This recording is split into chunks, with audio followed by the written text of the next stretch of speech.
Imagine un instant. Tu gagnes ton argent, tu travailles hard, et pourtant, chaque mois, il te reste à peine de quoi respirer. Chaque matin, le réveil sonne. Le café, la course pour ne pas être en retard, les embouteillages. Une journée de travail pour un salaire qui semble à peine suffire à couvrir les factures et les dettes. Et le soir, épuisé, tu te dis « Demain, on recommence ». Au milieu de ce tourbillon, une question s'impose. Pourquoi est-ce que je me sens si souvent coincé? Tu regardes autour de toi et tu te demandes pourquoi certaines personnes semblent libres financièrement et d'autres, comme moi, jamais? On nous a vendu un mythe, celui que le bonheur se trouve dans l'accumulation. Un plus gros salaire, une voiture plus récente, la dernière technologie. Mais cette course est un piège. La réponse, à la fois simple et révolutionnaire, est ailleurs. Ce n'est pas combien tu gagnes qui fait la différence, mais comment tu gères ce que tu possèdes, et surtout ce dont tu peux te passer. C'est le piège de l'inflation du style de vie. Plus tu gagnes, plus tu dépenses, et tu restes prisonnier du même cycle. La véritable clé est de maîtriser ses désirs. Cette idée n'est pas nouvelle. Gandhi l'avait compris il y a plus d'un siècle. La vraie richesse ne se mesure pas à ce que l'on possède, mais à notre capacité à se contenter de l'essentiel. Ce n'était pas un vœu de pauvrette, mais une quête de liberté. Pour lui, chaque objet que nous possédons nous possède en retour. Il exige notre temps, notre énergie, notre argent. En se libérant du fardeau du matériel, Gandhi a libéré son esprit pour se consacrer à une cause plus grande. Il a compris que la dépendance matérielle est une forme d'esclavage. Et c'est là que tout bascule. Moins tu as de besoins, plus tu es libre. Cette liberté n'est pas un concept abstrait. C'est la liberté concrète de refuser un travail qui te rend malheureux, de prendre du temps pour un projet qui te tient à cœur, ou d'investir pour ton avenir. Plus tu es libre, plus tu peux choisir, investir et construire ta vie comme tu le souhaites, selon tes propres termes, et non ceux dictés par la société. Alors, comment y parvenir? Dans cette vidéo, nous allons découvrir pourquoi la simplicité est la clé de la liberté financière et du bonheur. Nous verrons comment des figures historiques comme Gandhi et Martin Luther King ont appliqué ces principes dans leur vie, non comme une contrainte, mais comme une force. Et surtout, nous verrons comment toi, aujourd'hui, tu peux utiliser ces stratégies pour transformer ton rapport à l'argent, aux possessions et à ton futur. Prépare-toi à redéfinir ce que signifie être riche. C'est parti. Reste avec moi. En seulement 15 minutes, tu vas apprendre à repenser l'argent, à faire des choix plus intelligents et à te rapprocher d'une vie où la liberté prime sur l'accumulation.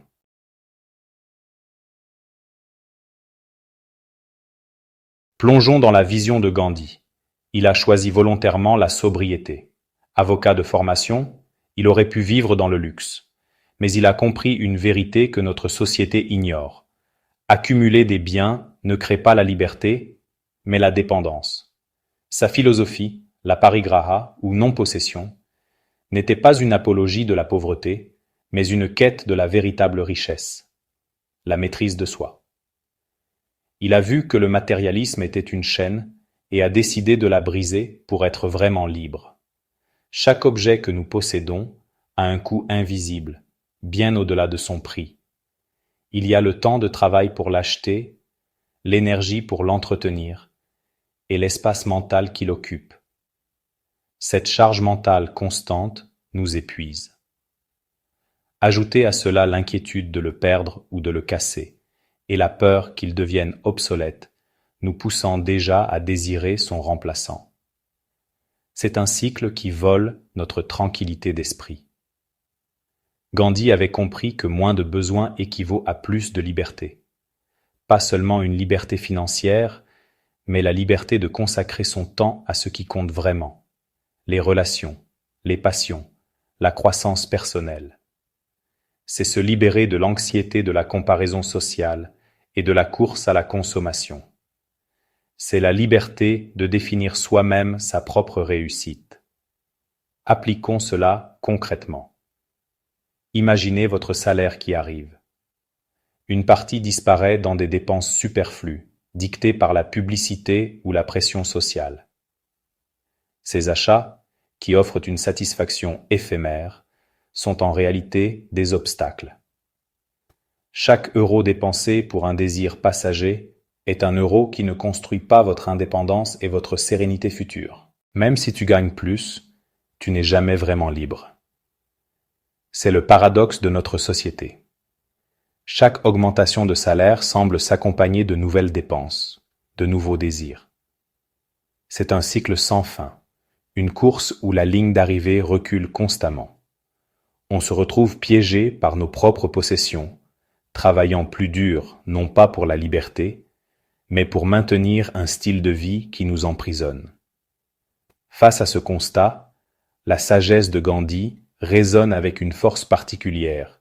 Il disait « La richesse ne se mesure pas à ce que l'on possède, mais à ce dont on peut se passer. » Cette phrase nous invite à redéfinir notre conception de la richesse. Il ne s'agit pas de prôner la misère, mais de découvrir la liberté qui naît du détachement. La vraie opulence, selon cette vision, n'est pas matérielle. C'est l'abondance de temps, de clarté mentale et de paix intérieure. Sa vie était un exemple vivant. Vêtements simples, nourriture modeste, possessions limitées. Pour beaucoup, cela ressemble à de la privation. Mais en réalité, c'était une stratégie de libération. En se délestant du superflu, il a libéré son énergie et son esprit pour se consacrer entièrement à sa mission. Il n'était pas distrait par la gestion de biens ou la poursuite de la fortune. C'est ainsi qu'il était libre de penser, de créer et de changer le monde. Alors, comment transposer cette sagesse dans notre quotidien ? Comment appliquer cette simplicité dans ta vie financière ? Il ne s'agit pas de vivre comme un ascète, mais de devenir un consommateur conscient et de reprendre le contrôle. Pour commencer ce cheminement, voici une règle simple. Un filtre à appliquer avant chaque achat. Chaque dépense que tu fais doit être évaluée sur 2 critères. Est-ce que ça m'apporte du bonheur réel ? Est-ce que ça construit mon futur ? Si la réponse est non, alors c'est une dépense superflue. Appliquer cette philosophie transforme complètement ta relation avec l'argent et avec la liberté. Ne pas acheter le dernier gadget inutile. Privilégier un smartphone milieu de gamme qui fonctionne parfaitement. Investir la différence dans un compte épargne ou dans des actions. Aujourd'hui, le monde nous pousse à consommer toujours plus. Publicité, influenceurs, réseaux sociaux. On nous fait croire que posséder un objet de luxe ou un gadget dernier cri apportera le bonheur.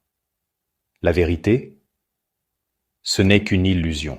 Prenons un exemple. Un smartphone à 1200 € versus un smartphone à 400 €. Les deux fonctionnent parfaitement, prennent des photos de qualité et permettent de communiquer. La différence n'apporte aucun vrai bénéfice, sauf un sentiment temporaire de statut social. Chaque euro dépensé dans le superficiel est un euro retiré à ton futur. Chaque achat inutile bloque la construction de ton indépendance financière. Les personnes riches et durables le savent. La simplicité est une stratégie. Moins tu dépenses dans le superflu, plus tu peux investir dans ce qui compte vraiment. Tes projets, tes études, tes investissements, ta liberté. C'est là que la simplicité devient puissante. Elle te permet de créer un capital futur, d'éviter les dettes inutiles et de te concentrer sur ce qui construit ton avenir. Petite astuce pratique. Fais un audit de tes dépenses pendant 30 jours. Note tout. À la fin du mois, tu verras combien d'argent est perdu dans des achats qui ne te rapprochent pas de la liberté financière. Tu seras surpris.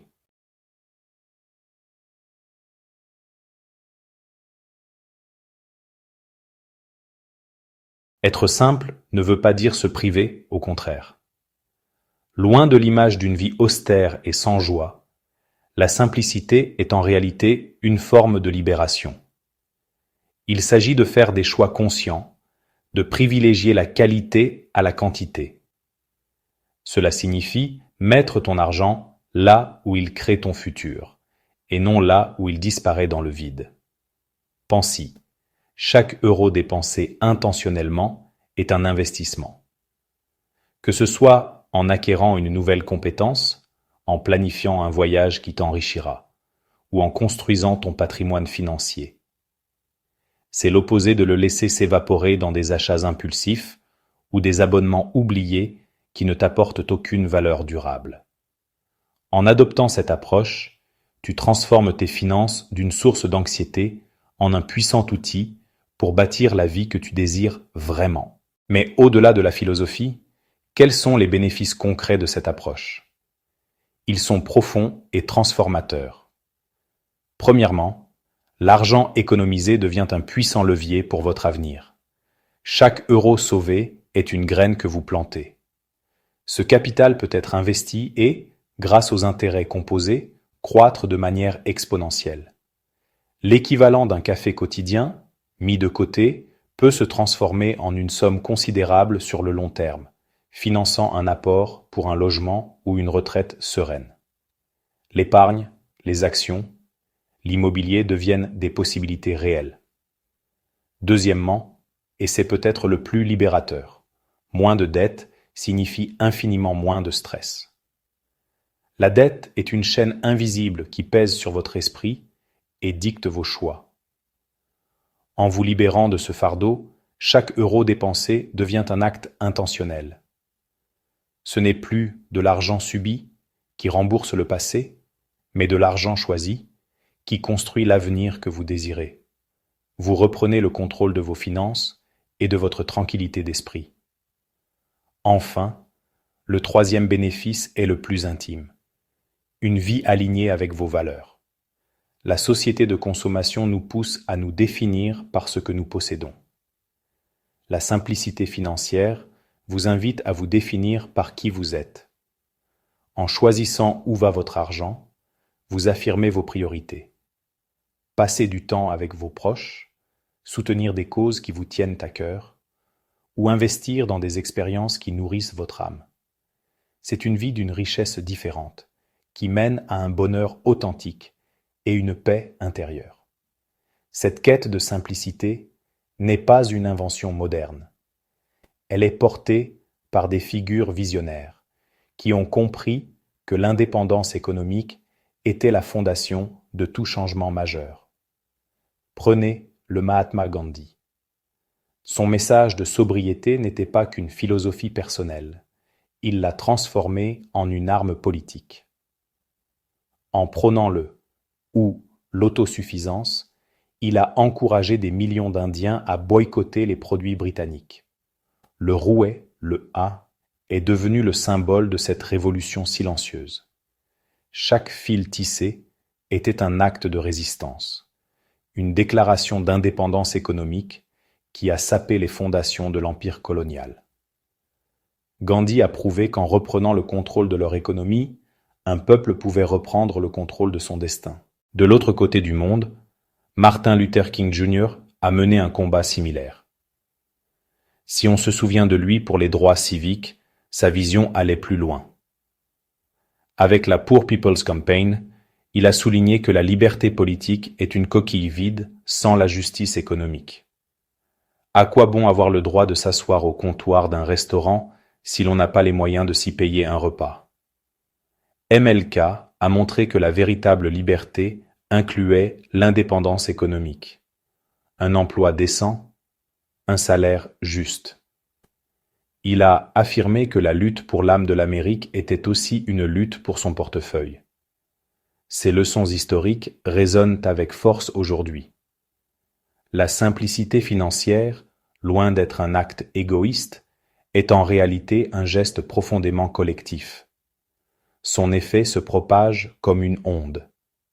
Lorsqu'un individu apprend à maîtriser son argent, à investir dans son avenir plutôt que dans le superficiel, il ne se libère pas seulement lui-même.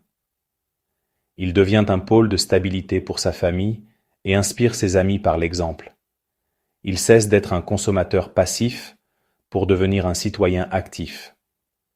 Imaginez cet effet multiplié à l'échelle d'une génération. Une génération qui n'est plus paralysée par la dette, qui possède le capital pour innover, créer des entreprises locales et soutenir des projets sociaux. C'est une génération plus forte, plus résiliente face aux crises et infiniment plus libre de ses choix, capable de construire un monde meilleur. Imagine un groupe de personnes qui appliquent ces principes. Moins de dettes, plus d'épargne, plus de liberté. Ils créent des clubs d'investissement, organisent des marchés d'échange, soutiennent les artisans locaux et enseignent la littératie financière à leurs enfants, brisant les cycles de précarité. Non seulement ils améliorent leur vie, mais ils influencent positivement leurs proches et leur communauté. Ils créent un écosystème de prospérité partagée. C'est le pouvoir de la simplicité. Elle ne libère pas seulement l'individu. Elle tisse des liens, renforce les communautés et donne à chacun les moyens de devenir un acteur du changement. C'est une libération à la fois personnelle et collective. Nous arrivons au terme de notre réflexion. Pour résumer, la simplicité volontaire n'est pas une doctrine de privation. C'est un acte de libération. C'est l'art de choisir délibérément ce qui enrichit ta vie et d'écarter ce qui l'encombre. Il s'agit de passer d'une accumulation passive à une sélection active pour que ton environnement reflète tes aspirations profondes. C'est une quête personnelle pour définir ce que signifie assez pour toi et découvrir l'abondance qui s'y trouve. Les bénéfices sont concrets. D'abord, tu économises de l'argent de manière presque automatique. Chaque achat impulsif évité est du capital que tu récupères. Cet argent devient alors un outil puissant pour le deuxième pilier, l'investissement. Il alimente ton moteur financier pour construire un patrimoine et t'approcher de l'indépendance. Et enfin, le bénéfice le plus précieux, tu vivras plus librement. Libéré des dettes, de la pression sociale, et surtout, tu regagnes ton temps pour te consacrer à ce qui compte vraiment pour toi. Cette philosophie trouve un écho puissant dans les paroles de Gandhi. Retiens bien sa phrase. La richesse ne se mesure pas à ce que l'on possède, mais à ce dont on peut se passer. Ce n'est pas une simple formule, c'est un principe de résilience. Quand ton bonheur ne dépend plus des objets, tu deviens plus fort. Ta véritable richesse se trouve dans tes relations, tes expériences et ta paix intérieure. Alors, si cet appel résonne en toi, n'attends pas. Le moment parfait, c'est maintenant. Commence petit, mais commence aujourd'hui. Le défi de cette semaine, trouve une seule dépense superflue et réalloue cet argent vers ton épargne. Ou désencombre un seul tiroir. L'important n'est pas l'ampleur du geste, mais l'impulsion initiale. Chaque petite victoire bâtira l'élan nécessaire pour une transformation durable. C'est un marathon, pas un sprint. Et pour t'accompagner sur ce chemin, je t'invite à nous rejoindre. Abonne-toi à Argent & Réussite pour recevoir chaque semaine des stratégies concrètes et des leçons tirées des plus grands esprits. Ensemble, nous décortiquerons les habitudes du succès et les leviers psychologiques pour maîtriser tes finances. Rejoins une communauté de personnes déterminées à construire une vie de liberté et de prospérité. N'oublie jamais, la liberté financière n'est pas un objectif lointain. Elle commence par un choix simple mais radical, celui de vivre intentionnellement avec l'essentiel. Ce choix est le point de départ d'une vie plus riche en sens et en sérénité. Le pouvoir de changer ta trajectoire est entre tes mains. Fais le premier pas.